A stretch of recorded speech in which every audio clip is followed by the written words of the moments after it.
Welcome to our tips to simplify course startup. I'm going to quickly have our the color staff go around and say hello so that you know who's going to be speaking today. I'm Carrie Levin. I'm an e-learning specialist with the Center for Online Learning, Research and Service. I'm Emily Bowles. I'm another e-learning specialist at Colors. Glad to be here. I'm John Fremmel, and I work with Emily and Carrie in Colors. I'm Alana. I'm the accessibility coordinator over in Colors. I'm Scott Muma, multimedia specialist, video production in Colors. That is our crew. Additionally, today we have Pamela Scott with the library and Kara McElrath at ITS, who may also be available to answer questions as they come up. We've got a little bit of a program scheduled. If questions come up while we're presenting, if you'd go ahead and use your raised hand feature, and we'll call on you and get those answered as quickly as we can. We're going to start with just giving you a little bit of background information. Now, I don't know if for those who were on a few minutes ago, Leslie was asking about when you should be entered as the instructor in your Canvas course for the semester, when you should see that on your dashboard. And the answer is you should be seeing that now. So if you're not seeing that now, we need to make sure that we get you into that course.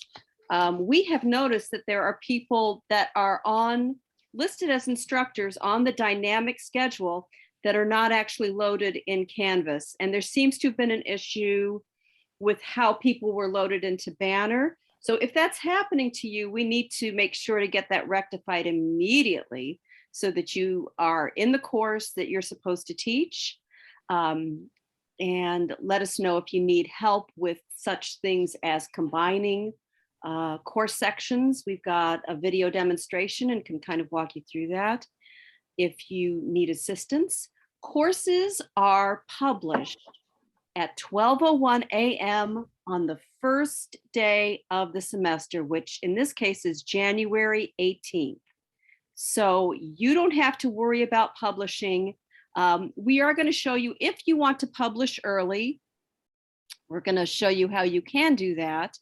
I think, it's something to think about is that if you publish early, that yours may be the only published course for a student who may then wonder where their other courses is. So it can potentially cause a little confusion for students. However, there are some use cases in which publishing a course early is the best thing to do. So we're going to be going through that. And I'm just going to pop out of this screen, I think, and hop on over to Canvas. So here's my Canvas dashboard. Yours probably looks something like this. Maybe you have fewer courses. You may not see all of your courses here on your dashboard. If you don't see a course that if you want to copy, say, from a previous semester and it's not up on your dashboard, we can go to Courses, All Courses, and this is where you can control what you see on that dashboard. So note that every course that's got a filled in star next to it is going to show up on my Canvas dashboard. So here's my 21 spring course. And I know that I'm going to need to see that course because I'm going to be copying from that course to my current semester. And I want to make sure I'm seeing it. So I've just filled in that star. And I'm going to go back to my dashboard. And you will see that that course now shows up right here. That's just been added to my course dashboard.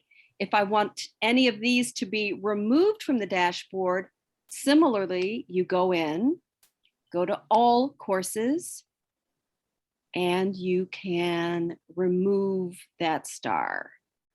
I don't know which one I don't want to look at right now. So that one will no longer be showing up. You can always get to these courses again by going to all courses. This just determines what you're seeing on your dashboard. If in fact you're using this card view. I'm not going to go too far into that, but that's how you can make sure that you're seeing the courses you need to see. Your spring courses are typically right now going to be unpublished courses, which are down below. Published courses are courses you've probably already taught. Are there any questions about that?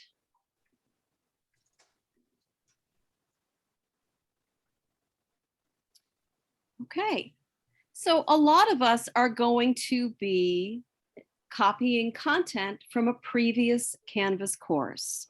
And that's a pretty simple process. There's a number of options you have along the way.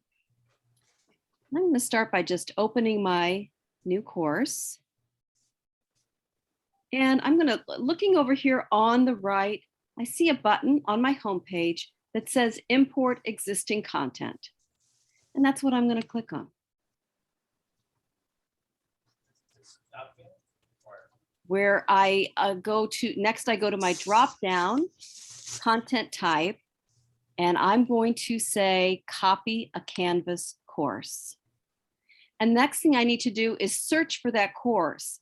Now, if you happen to not have very many courses, or you know what the course is named in Canvas, it can be fairly easy to populate it. Otherwise, I'm going to pop back out to my dashboard. And I'm going to go here. And this is the course that I want to copy, right? So you can just go and copy the course number here. And that's what you can use to copy in. So once again, I'm back in my spring course. There's nothing there yet. I'm importing existing content, choosing copy a Canvas course. And I just copied that course ID. So there's the one I want to choose. You can choose select all content or select specific content. And you can also choose to adjust events and due dates. If you choose this one, you'll need to know the beginning and end date of the semester you're copying from. So that beginning date was a year ago. What was it? The 19th. And we're going to change that to the 18th. That's our first day of classes this year. And the ending date, heck, I don't remember. Does anyone remember? You like the second week in May. Yeah, let's go with that. Like the 13th or 14th? Let's say the 14th. Yep, I think you're right. Not too far. That can't be right. No, I've got the wrong year. That's the problem. That makes sense. That's just, I guess, a little surprised to see both documents. All right. And that will adjust your due dates. Now, if you use this method of copying, shifting the dates, I'm going to recommend that you still go in and check to make sure that everything is lining up the way you want it to. We can choose specific content or all content. I'm going to show you what it looks like to choose specific content. And I'm just going to click, once I've made my choices, I'm going to click import. And if I've chosen to select specific content, you're going to have another step to do, which is to select your content. So you may want to choose to copy your course settings. Maybe I have to update that syllabus, so I'm not going to copy that. I want my modules, assignments, quizzes, and question banks, my discussion topics, my pages. I don't want my announcements because I always create them anew, my rubrics, and my files. Now my selected content can come, I will select that content, and I'm going to go ahead and copy that in. Depending on what's going on with your internet and with Canvas, It could be slow, which it looks like it's going to be today naturally. And it'll say queued, and then you'll get a little bar as it's running. And here comes the bar. It says running, and you'll see that blue bar is going to move all the way across. And that is going to copy my content. And I'm going to now kind of hand it off for a moment. If you don't mind, Pamela Scott, I'd like you to speak about library reserves and what we do with library reserves from one semester to the next, and what we don't do. Hi. Even though you can copy over everything from one semester to the next, you need to not do that with the page that has library course reserves on it. We have pretty stringent copyright laws that we need to follow, and there's no reason you can't reuse your information on reserve that you've used for a previous semester. That's okay, but you have to reapply every semester you want to use it, because we have to keep track of it for copyright purposes. Now, normally, by this time in the academic calendar, I would have already removed all of the library course reserves that were posted for the fall. Because we're in the middle of a global pandemic and our students are very stressed, and we know that there are likely to be more incomplete classes than normal, we are being deliberately very slow in removing reserves in case there are students that are still frantically trying to finish their classes. So that's why if you had something on reserve this past fall and you copy your whole class over, yes, you will probably still see that the library course reserves page is there. But despite that, what you need to do is go to the library's home webpage, click on the light blue button in the middle that says faculty, click on course reserves, and there's a link there that takes you directly to the form you fill out to let us know. And if you want to use all the same stuff again from the previous fall, just tell us that. We'll take care of it for you. If you have any questions or concerns about reserves, by all means, feel free to email me at any time. My email is pscot1. And I'm Pamela Scott. Pamela Salela also works at the library. She's a librarian. I'm library support staff and user services, and I'm the one you want to contact about reserves. Okay. I think Emily actually put up a link in the chat to the Faculty Lib guide with the reserves info. Thank you. If you need that information, that is in the chat right now. Thank you so much, Pamela. Thanks for helping. And like I said, you can email me at any time. I'm working remotely, but I check my email multiple times, especially at this time of the semester, because we've got beginning of the class. Thanks, Emily. Yeah, we've got the beginning of classes coming up, and we work really, really hard to make sure you've got everything you need and that you're ready to go from day one. So please, any questions at all, feel free to email me. And Pamela, always make sure everything is accessible, which is Oh yeah, good. yeah, we do. We Alana and her crew take care of that for us. I get the PDFs scanned and route them through Alana's crew, and they, bless their hearts, work very hard to make sure that everything is made accessible. So that, and we make sure everything's accessible and machine readable before we post it. Thank you so much, Pamela. Thanks for clarifying that. When Pamela saw our announcement about this session, she said, we really need to get the word out about that. And I really appreciate you contacting me and talking to us today. The next thing we're going to look at is how to update our assignment due dates. And there, without having to open every assignment and edit every assignment, there is a way to do it. So I'm just going to click on assignments here in Canvas. And oh, look, here's all my assignments. So, and if you have, like I have here, and this happens sometime in the copy process, a category, which is called an assignment group in Canvas. Assignment groups usually are for, if you're weighting assignments, But if you're not, you may just want to have everything as one group. I do have separate groups because there are different things happening in this class. But I don't want to have an empty assignment group, because if I do, it's going to show up as just an empty column in my gradebook, and that can be confusing for students. So I'm just going to go ahead and delete it right here from the assignment page. Are you sure? I am sure, Canvas. Thank you for asking.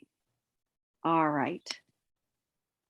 So some of the things that you can do here, when you click on this little kebab, is edit assignment dates. I'm going to click on that, and you will see that all of my assignments come up.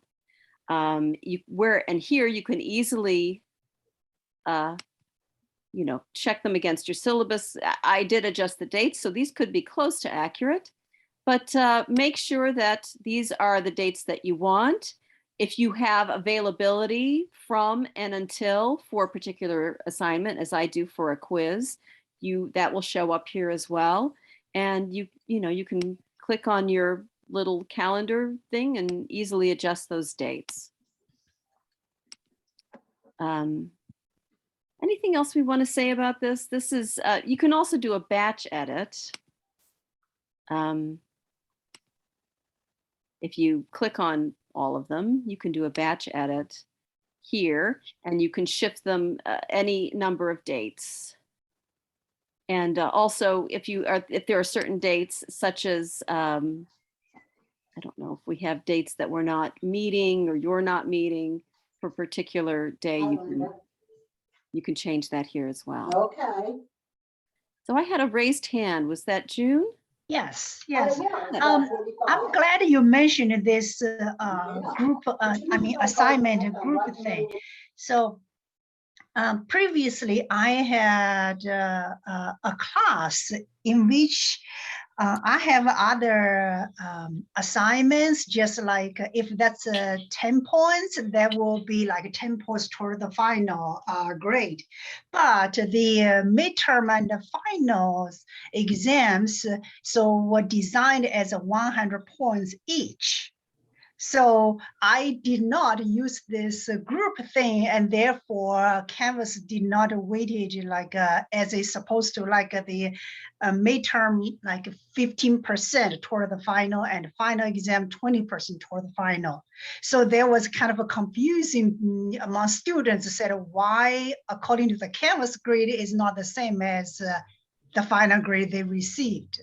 So I'm so glad you mentioned this. And right now I'm looking at the Canvas, this weighted assignment, that option.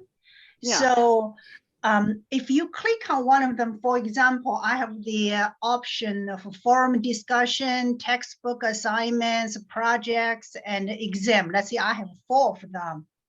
So if for forum discussion, I have like 3 points for each of them, and I have 10 of them. So, and for textbook assignments, for example, I have 4 points for each, and I have 8 of them, and projects and things like that. So what do I do? So the forum discussion will be 100%? So I don't know. It's already weighted as 30%. Would you like me to share my screen, Carrie? I can. Yeah, give I it don't to know. you It's on. my screen's locking up. I'm going to go ahead and stop Okay. sharing, and Emily's going to take it. Okay. Sure. So you want me to share my screen? No, I think I can show you what we were talking about. So if you're trying to weight grades, Right. the very most important step for anyone weighting grades is to make sure that you're using assignment groups. So the little gray boxes. So you have to have a box for every weighted category or area of your course. So if you wanted to have a midterm that was weighted 15% and a final that's weighted 20%, then you'd have to have a separate assignment group for each of those categories. And then you'd have to move that assignment into the assignment group. Does that make sense, June? Yeah, sure. But for those, I do not weight them, then I do not have to put it in the group. Is that right?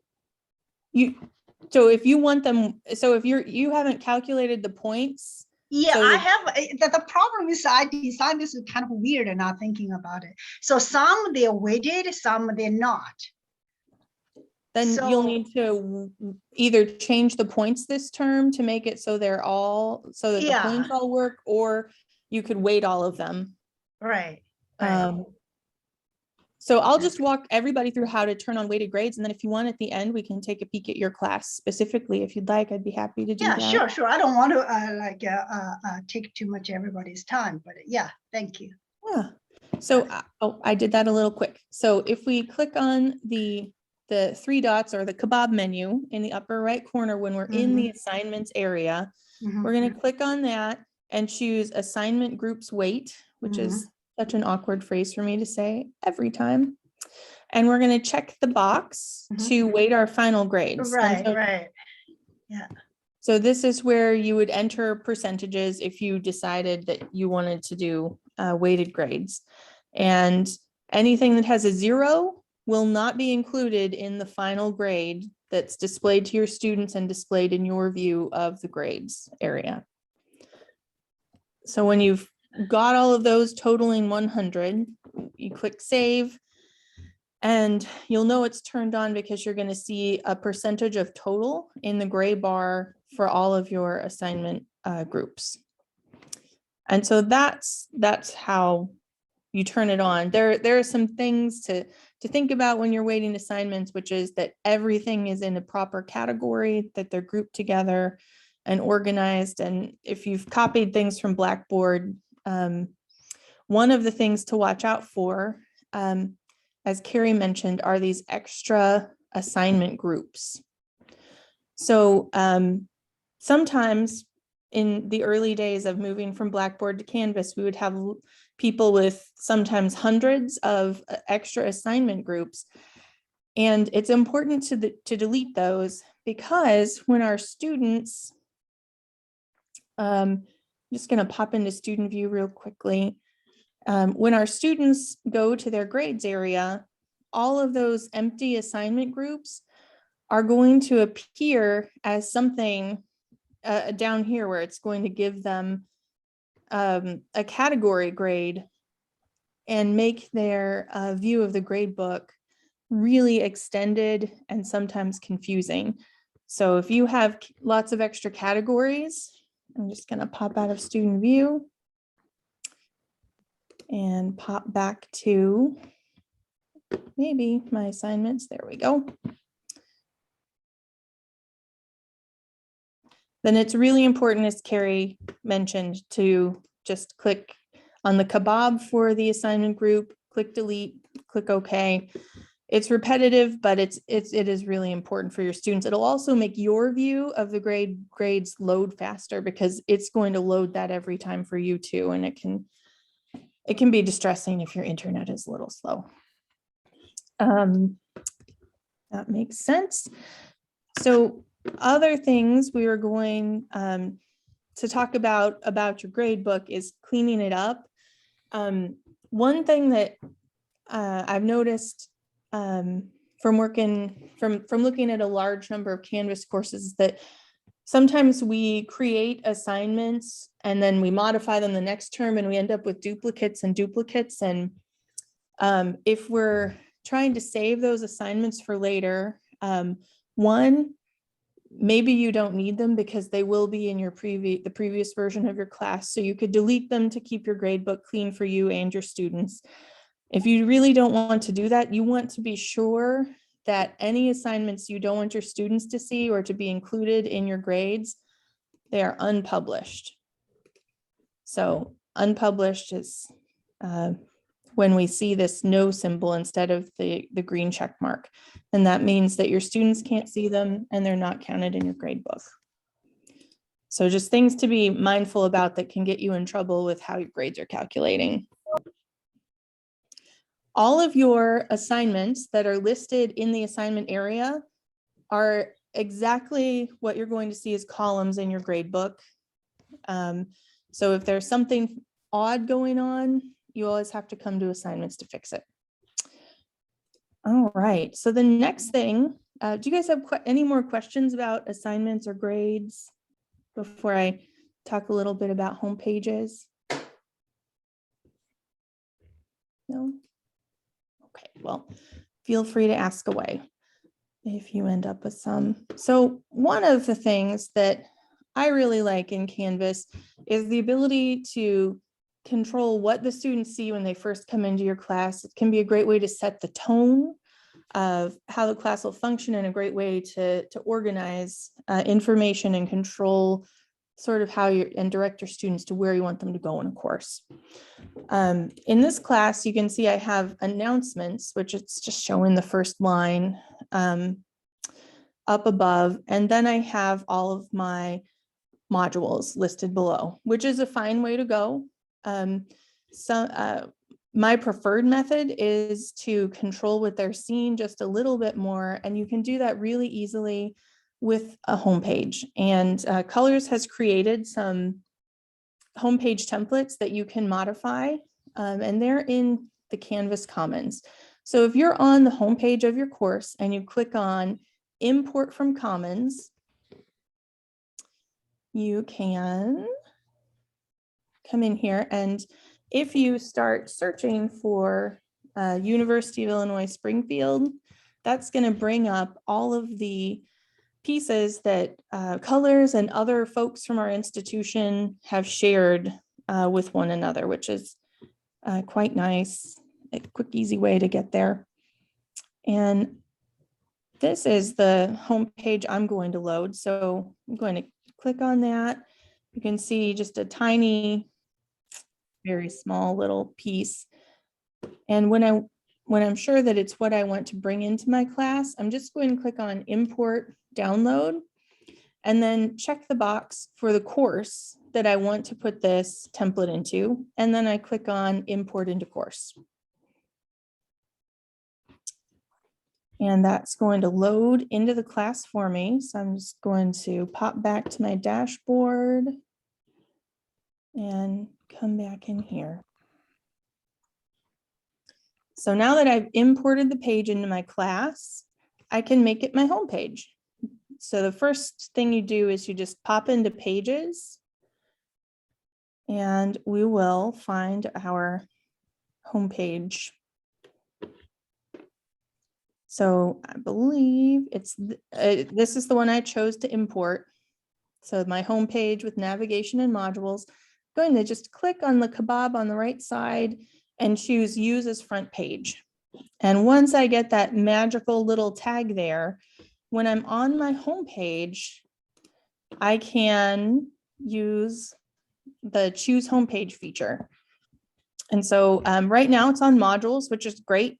It's very useful for students. You can also have it go to your syllabus or your assignment list, but my favorite is having a front page. So you choose Pages as front page. You can see the page that we just picked is listed there, and we just click Save.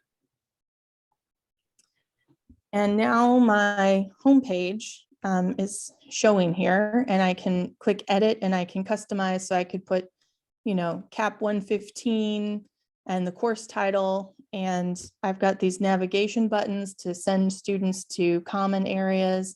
I can leave a welcome. And these modules, as soon as we edit the page, they're going to default to our listing of modules. So there are some instructions there on how to do it, or you can just shoot Colors an email, but that will update to show all of your modules that are in your course there. Did we miss a raised hand? I think. Oh, did I? I'm so sorry. But John, did you have a question? It's kind of an old one. Sure. And I think I'll just ask real quick. If you import assignments during the semester, so this is all, if you do it before it's published, is there any way to prevent it from populating those due dates right away? So last semester, I brought some stuff over from a previous class during the semester, and then it showed up in their stream and that was confusing. So, and then I wasn't sure how I could have brought it over without it first appearing there. I mean, it kind of appeared in their feed, I think, before I had a chance to change it in the new one. Do you know what I mean? So you, I think if you remove the due dates, so I'm just going to pop into to import content. If we chose a Canvas course, so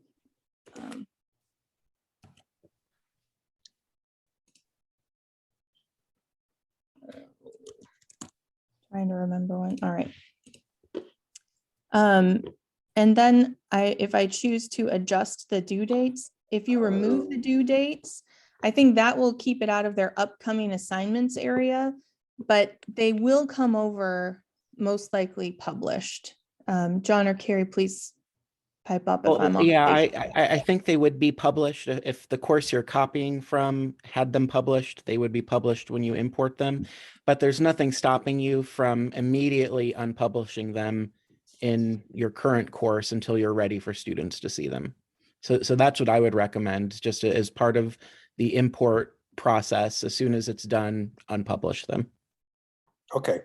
I think my other mistake is that what I did is I went into the old course and was copying it from within the course instead of doing this import thing. So I think that was also something that made it more difficult than it needed to be, that I've learned today. So thank you. It would be much more granular and a little more tedious that way. Yeah, it Yeah. might save you some time. Thanks. Sure, great question. Okay. The next thing I wanted to show you all is something Carrie hinted at earlier, and that is looking at our settings. So when we pop into settings for our course, we can, you all will have that it's set to the spring term, and the start dates will be filled in, and we will have a checkbox checked for restricting students from viewing the course before and also after the term start date. But sometimes we want to open our course early for students.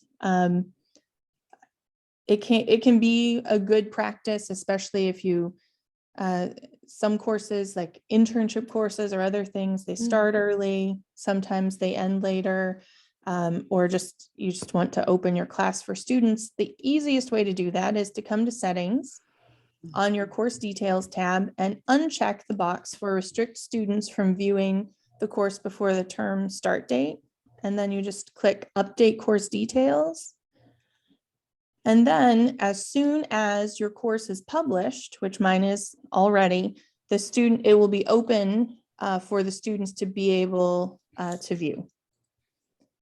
So you just course settings and uncheck that box. All right, are there any questions about any other questions about what I've covered so far? All right, we are going to have a little activity. And I was just wondering, what are your favorite ways? Because since we're all in this sort of still in the pandemic and still a lot of online classes, I thought it might be helpful for those of you with some experience to be able to share what your favorite icebreaker or welcome activity or other strategy you use to get your students engaged at the beginning of the term. Does anybody have something that they find works particularly well that you'd like to share with the group before we move into some other little pieces? Does anybody have something they like? I know my favorite thing to do is it's really basic, but it's just asking the students to fill, besides a welcome form, I like to have them fill out just a little sheet about their expectations from the course and some little information for me. That's just a little assignment, sort of like a worksheet. They just fill out this Word doc and then I can look at it and get to know them a little bit. I know, do you have questions that you particularly feel like? Leslie, go ahead. Yeah. Oh, you're muted, ma'am. Let's see. I think you're muted, Leslie. Just a second. I'm trying to get... Okay, Oh, I'm there you unmuted. We hear you Usually I have, now. usually I have my students introduce themselves. And then from there, I put together lists of things and activities that they have said they are interested in. And I build up groups so that they can chat about the things that they enjoy, like pets, or I've had students that have newborns. So I'll put a group of newborns so that they can chat amongst themselves, sort of like a real life college where you get to chat in the hallway in between classes. And that has worked out well. Excellent. Thank you for sharing. I love that you're using the introductions to help build your groups later in the term too. That's really clever. June, did you have your hand raised? Yes, I did. I do similar things. I always at the beginning of the semester has this icebreaker forum in which they would introduce themselves. One of the questions was how their friends would describe them. Ooh, That's the question I ask, how your friends would describe you. So their perception of how their friend perceive them. But anyway, it's kind of an interesting question. Another question I always, two of them is related to the course content.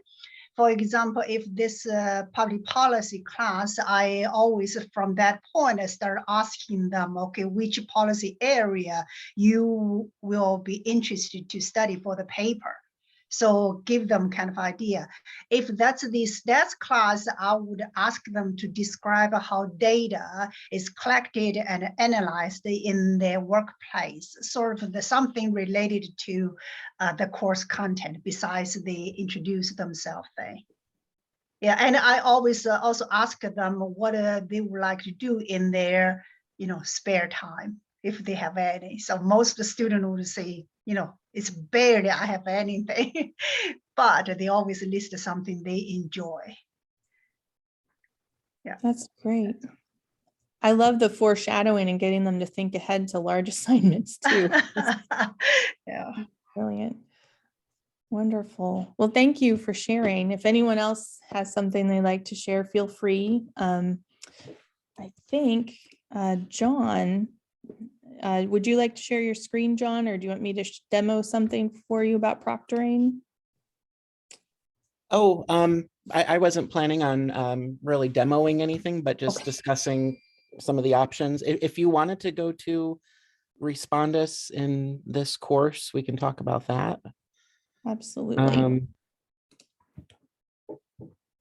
John's going to talk us through Yeah. some of the proctoring options for if you need to have your online tests or quizzes proctored. Right. So we do have several different options here at UIS as far as proctoring goes. And what many people have moved to in the past couple semesters is Respondus Lockdown Browser and Respondus Monitor. So Respondus is really two different services. Like I mentioned, there's the Lockdown Browser, which will essentially do exactly what it says. It locks down the computer so that a student can only access the course and the associated quiz in that particular session until the quiz is done.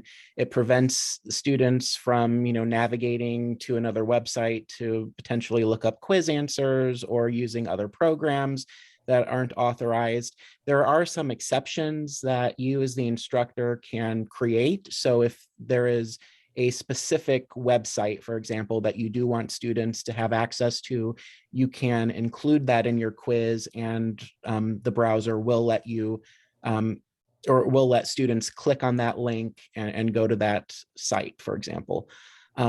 Respondus Monitor takes all of that and goes one step further in using an AI proctor. So there are different settings that Emily's going through right now that you can set up for any quiz that you have in your Canvas courses. The AI proctor is totally automated. There's no human on the other end of it. but what it will do is it will flag potentially suspicious events that you would need to then go back and manually review if you decided to do so. So if it catches students looking, to the side off screen, or just anything that could be seen as potentially suspicious behavior, it will record the student through the webcam and allow you to review that. Lockdown browser on its own is usually not enough if you want some level of exam security, because it's not preventing students from using secondary devices. So a student could be alone in their room taking an exam and have an iPad next to them, for example. The only use case where I would recommend lockdown browser on its own is if there is some live proctoring going on, either in the testing center, or if this is a face-to-face class and you're planning on reserving the computer lab to do an online test, and you're going to be there proctoring it yourself, then the lockdown browser on its own may be a good solution for you. Otherwise, I would always use Monitor in addition to lockdown browser. Do you have anything to add about this particular option, Carrie or Emily? No, the only thing I'd say is when you're in here and after you've saved and closed and looked at these, and we're always available if you want to set this up to help you with it, is Yep. that it's going to just say that tell you what's required when you go to the lockdown browser area of your course menu. And if it's not turned on, that's something you can change in settings and your navigation tab. Right. And we have people all the time who are a little uneasy with new technology or things that are new tools to them, at least. And so at any point, if you want us just to double check your quiz settings, double check your lockdown, your Respondus settings, we can happily do all of that for you to make sure that it's going to do what you're expecting it to do. Some other options for proctoring, let me drop a link real quick. Well, I had a link. I may have to do this after I'm done talking, since I'm not good at multitasking, apparently. But the testing center on campus is a great resource. They are doing some limited Zoom proctoring over Zoom. So this is a good option if you have some remote students or online students who you want to proctor an exam for and don't necessarily feel like you need to use Respondus or Examity, which is another option that I can talk about, which does have a cost to students. The testing center doesn't have that cost. The disadvantage of the testing center is that the hours are more limited, though. So with Examity or with lockdown browser and Monitor, students can take tests 24 hours a day. Our testing center has a very limited staff, so we have to kind of be careful navigating that with their capacity and their availability. The Colors website also has a list of community colleges in Illinois that offer proctoring for a small cost to students. It's usually between $25 to, I want to say, $50 or so. And it looks like maybe Emily was getting to that. I am. I'll put it back Okay. up. I didn't want to distract everyone with me clicking around. I apologize. Sure. No, that's fine. And like I said, I've got the links too. I thought I had them ready, but I must have clicked out of my browser and lost the links. So we'll get those to you in just a minute here. But community colleges in Illinois are another good option if you have a student who's in the state but can't necessarily make it to campus to have an exam proctored. And the final option that I just wanted to mention briefly that is available is Examity, but it's one that we're not really promoting heavily at this point in time. And I will be completely blunt and transparent with all of you in that the past couple of semesters, we've had some pretty serious issues with Examity in terms of students not being able to schedule exams at times when they needed to, students being double or even triple charged for exams, and then having difficulty in getting refunds for those additional charges. In all of the cases, we were eventually able to work through those issues with the student or the instructor. Sometimes offering alternate proctoring options, sometimes finally getting Examity to do the right thing. But it's just become an increasingly concerning issue for us. So we are in the process of researching other proctoring options if you do want that live proctor to actually be there observing your student virtually through the webcam while they're taking a test. In the meantime, again, Respondus is a great option with the AI proctoring, and the testing center could be a good option with the Zoom proctoring until we work through these issues with Examity. So, anything to add? Anybody or any questions? Brilliant, John. Thank you. Yep. John. I think we need to hear from our video guy, our media guy, Scott, and he's going to talk us through some of what he can help us with this semester. Hello. So yes, I am the multimedia specialist, video production. And basically I am here at your disposal for if any online lessons you want to put for you've just been shown a lot about setting up your courses and so forth on Canvas, and I am here that I can help you make and produce video lessons to be part of these online courses or part of these things that you offer to your students on campus on Canvas, whether we end up going back to sort of a remote teaching model, or even if you just want some supplemental lessons or supplemental video assignments or video review projects for your students to have access to, whether we're doing remote learning or not. We have a studio over here on the 4th floor of Brookins Library, where we have it's a light board, we call it. It's here, I'm going to actually share my screen for a moment and show you just a brief, like 5-second clip of some light board video lessons I did with Professor Salem Boumediene last fall for his course. Let me make sure I'm sharing the right part of my screen. I can't seem to, is that it? Hold on. Let's see, is that it? I think that's, no, that's not it. Hold on. So are you seeing the video here that I'm trying to show? Did I do that right? I think it's a whiteboard.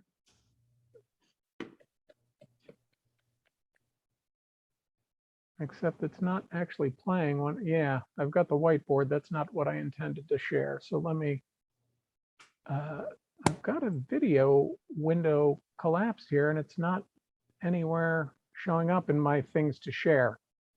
I don't know why that is. But regardless, it's like a glass chalkboard that you can draw on, that you can write on. We have special markers for the case, and basically you conduct the case, the lesson like you would any other lesson, except it's there for your students on Canvas to review. I can do other forms of classroom lessons for you. I can I can also help you with, if you have, say, if you've recorded a Zoom class that you held by Zoom and you want it condensed down for easy consumption for your students, I can do that for you, because we've discovered that attention time or engagement time in videos tends to diminish the longer that you ask somebody to watch, and it really tends to peak around the 6 to 7 minute mark. And if you get much longer than that with video projects or video lessons, you're going to lose attention. So if you've got like a longer Zoom lesson that you've recorded that you want condensed down, I can help you with that as well. I can supplement those things with graphics or animated charts or text or anything else you would like to have included in it. And yeah, really, I'm here at your disposal for pretty much anything you can maybe imagine you want your online lesson to be. I can work with you and try to make that happen. If anyone has any questions about what they'd like to be able to do, John, I see your hand is up. How much lead time do you need? It depends on the complexity of the project. Like for the example that I was actually trying to show you, Professor Boumediene pretty much had his lesson plan mapped out. He came over to the studio and he was able to knock out like 6 of them in an hour. And then it takes me maybe a day to edit each one, if that, depending on if I have any other projects going concurrently and that might be taking precedent. But it really depends on the complexity of the project. I will say more lead time is always a good thing. But if it's a short, fairly simple 5-minute video, I can turn that around pretty quickly for you. So just for the sake of asking, so what about a 3.5-hour Zoom session? A 3.5-hour Zoom session, Yeah. like to be condensed down to something shorter, or Yeah. How much lead time would you need for that?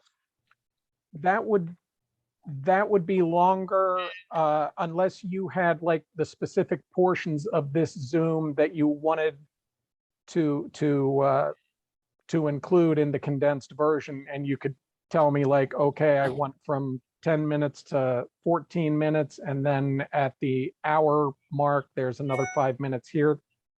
If you provide me with the time codes like that, then it becomes much faster.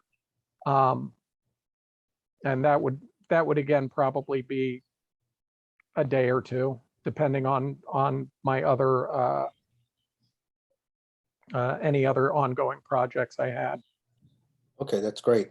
I might try and meet with you later just to figure out how to do it myself Okay, somewhat. I'm gonna put my email into the chat box here for you. Thank or you. for anybody else who might desire it. And yeah, I look forward to working with you. Thank you so much, Scott. Another really important thing that we need to remember: for all of the digital materials that we share with our students, documents, PowerPoints, videos, they must be accessible. And we have our accessibility coordinator with us today, Alana. And Alana's going to talk to us a little bit about what she and her team can do to help you make your items accessible. Yep. So we're coming up on the hour, so I'll try and make this brief. So I manage the digital accessibility remediation team, which is a team of student workers, and we are here to help make sure that your digital materials are accessible.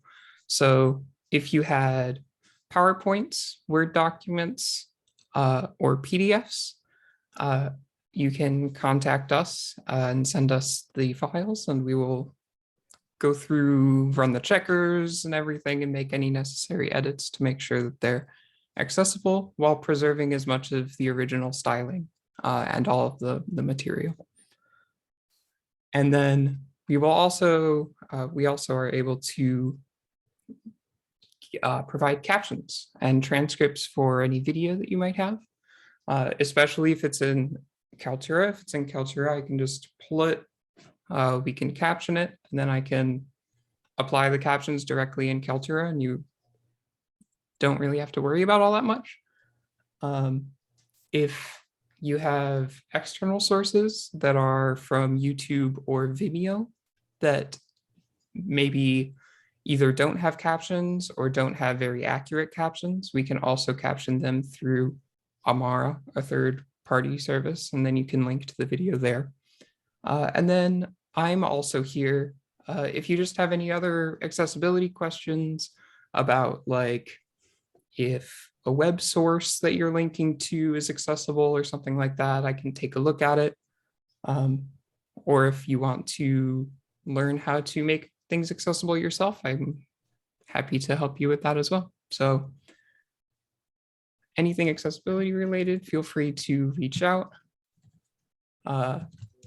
Similar to Scott, lead time is appreciated, especially at the beginning of the semesters. But yeah, I'll put my email in the chat. Wonderful. Thank you, Scott and Alana.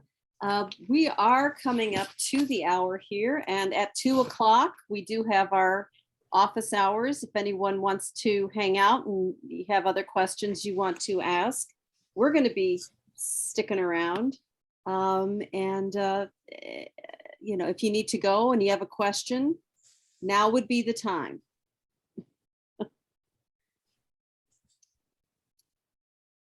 All right, thank you so much. I'm going to stop the recording here. And as I say, the color staff is going to stick around for a while.